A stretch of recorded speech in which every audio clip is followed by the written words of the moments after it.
오늘의 말씀은 사무엘상 4장 2절 말씀입니다. 블레셋 사람들이 이스라엘에 대하여 전열을 벌이니라. 그 둘이 싸우다가 이스라엘이 블레셋 사람들 앞에서 패하여 그들에게 전쟁에서 죽임을 당한 군사가 4,000명 가량이라. 이렇게 말씀하고 있습니다. 사무엘서의 주제는 왕의 길이란 무엇인가 하는 내용으로 전개가 됩니다. 비단 왕뿐만이 아니죠. 제사장이나 지도자, 또 백성의 길이란 무엇인가, 오늘날 우리에게 이야기하자면 신앙인의 길이란 무엇인가 하는 깨달음을 말씀 속에서 주고 있습니다. 말씀을 보시면 블레셋이 이스라엘에 쳐들어와 전쟁을 벌였는데 블레셋의 이 강성함으로 이스라엘이 3,000명의 군사가 죽게 됩니다. 이러한 상황 속에서 우리가 깨닫는 것은 첫째로 패배의 원인을 알아야 한다라고 하는 것이죠. 이스라엘 이 백성들의 4,000명이 죽음을 당하게 되자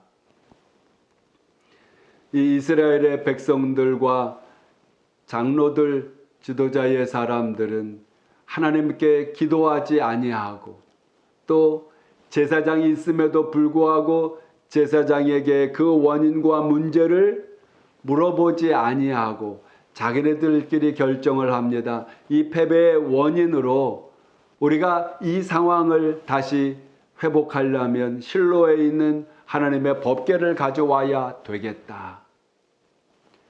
그들의 말씀 속에서 보면 하나님의 중심에 지금 그 신앙으로 법궤를 가져오자는 것이 아닙니다.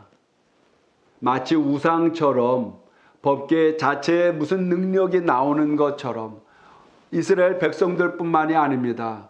오늘날 신앙생활을 하는 우리 많은 신앙인들이 집에다 커다란 성경책을 갖다 놓으면 그 사실만으로 무슨 축복이나 능력이 나오는 것처럼 생각을 할 수가 있습니다.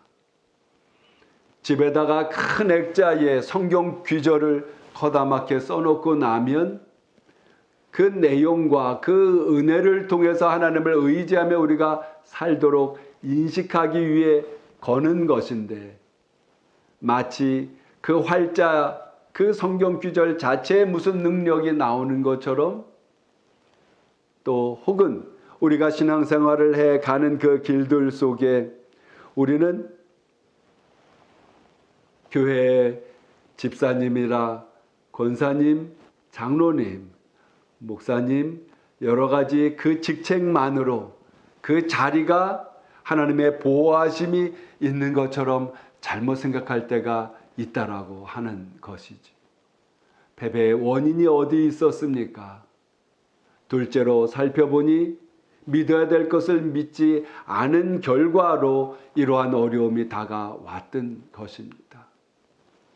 그들이 법궤를 갖다 놓았다고 해서 블레셋과의 싸움에서 이긴 것이 아닙니다. 블레셋은 법궤가 들어오는 이스라엘 진영에서 법궤로 인해 이제 우리가 이기겠다고 하는 환호성을 듣자 블레셋 진영에서는 우리가 더 정신을 차리지 않으면 이 싸움에서 이길 수 없도다 하면서 더 강성하게 준비를 했습니다.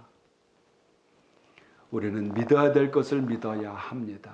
하나님의 말씀을 믿어야 합니다. 아담과 하와에게 너희가 선악을 알게 하는 나무의 열매를 따먹으면 정령 죽으리라 했는데 죽지 아니하리라 하는 말을 믿고 따먹어 죄를 범하게 되는 것처럼 우리 인생은 죄의 본성으로 인해서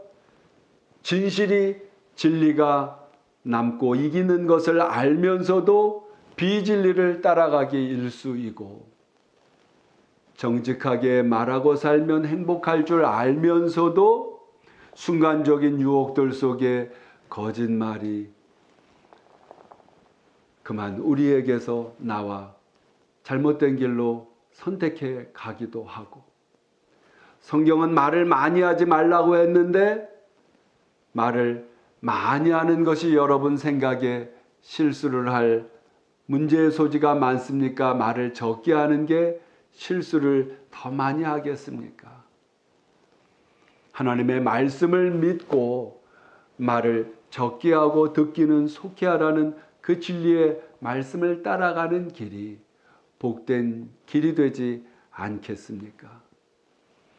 결국 엘리 제사장과 이 이스라엘 백성들과 또 엘리 제사장의 아들인 홈리와 비느하스가 하나님을 가벼이 여김으로 해서 이스라엘 백성의 군대는 3만 명이나 두 번째 싸움에서는 이처럼 죽임을 당하는 심판의 몰락의 어려움들을 당하게 됩니다.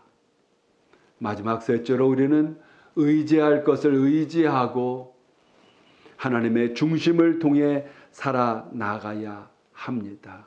믿어야 될 것을 믿지 않은 결과로 심판을 받은 이스라엘 백성들에게서 의지할 것을 의지하지 아니하고 의지하지 말아야 될 것을 의지하고 세상의 방식으로 살아간 것 속에 어려움에 이 처참한 심판의 결과를 가져오는 것들을 오늘 말씀하고 있습니다. 소돔과 고모라가 또한 그런 곳 아니겠습니까? 아브라함과 룻의 축복을 내 푸른 초장이 있을 때에 두 종들이 다투게 되어서 서로 자기 목처지라 해 결국에 아브라함은 믿음으로 선택합니다.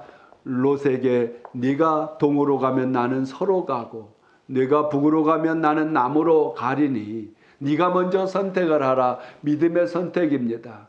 롯은 그 선택을 세상적인 방법을 의지하지 말아야 될 소돔과 고모라의 땅을 선택해 가지만은 결국에는 멸망의 길에 결과를 가져오지 않습니까?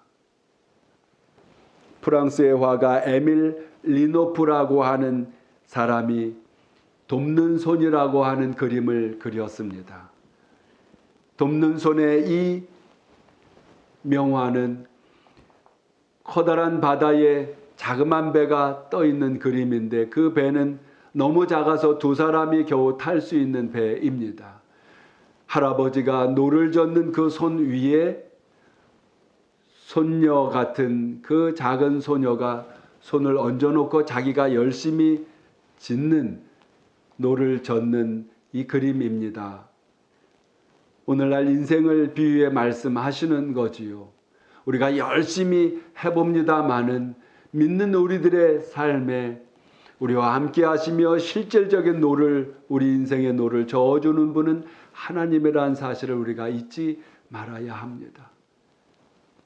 하나님께 도움을 청하고 때로 어려움을 만날지라도 하나님의 말씀 속에서 기도하며 그 해답을 구하려고 하고 그 말씀을 믿는 믿음으로 살아가 오늘도 결실하는 저와 여러분 되시기를 주님의 이름으로 축원드립니다.